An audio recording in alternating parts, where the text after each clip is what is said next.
So you know that you want to study abroad.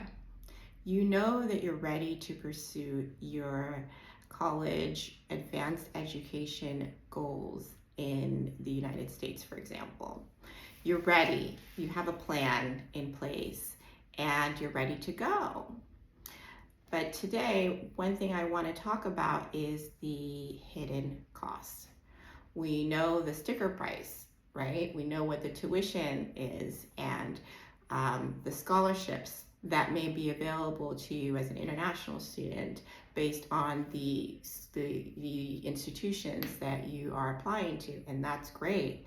We even know how much you've already received, but there's still a hidden cost that I want to unpack for you in this video. But before I get into that, let me briefly introduce myself. My name is Marisa Senya, and I am an international education consultant with 15 years of experience helping students from the US, the UK, South Korea, and China navigate the US college admissions process.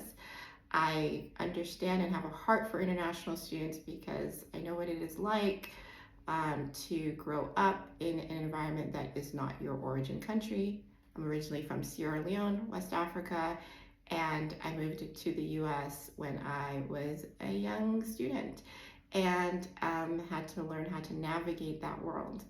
And then see other people struggle with the challenges of navigating that world and helping my own family members navigate that world as young as when I was in high school. So now I'm currently based in South Africa, and I am passionate about helping students on the continent pursue their higher education goals and ambitions. And so today I just kind of want to unpack this topic of the hidden costs. Right? We know when it comes to pursuing an education abroad, you have the tuition, you have the room and board, you have the books, you have the insurance that you are required to have, you have the food, and all of those things that you are factored in. But there's still hidden costs. There's still a hidden cost. And the hidden cost that I want to unpack is the cost of unexpected, right? And the cost of just being able to socialize and have a life and build community in another country. That costs money, right? And we don't know we don't know how to budget for that. We don't know the exact cost of building a community. It may be buying food for an event, preparing food for an event. There's a cost in that. It may mean transport outside of school to, a gathering of some sort. It may mean you've met somebody that you want to get to know in a special way. That's dates. Like, those are hidden costs. Or you can be part of a spiritual organization and wanting to be of service in that space or within your local community. That is a hidden cost that isn't often factored into your list of expenses, right? It will require more of you than maybe you didn't necessarily budget, right? So so that is like a hidden factor, and it's a necessary factor, because what are you going to do? You're not going to go to a new country and then just focus on your academics and not explore the land, not explore the environment, and not engage with the culture.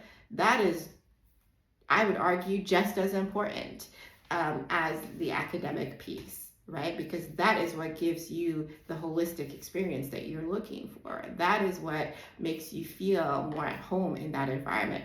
Well, guess what? That's not free. There's a cost. There is a cost. It will cost you to do that.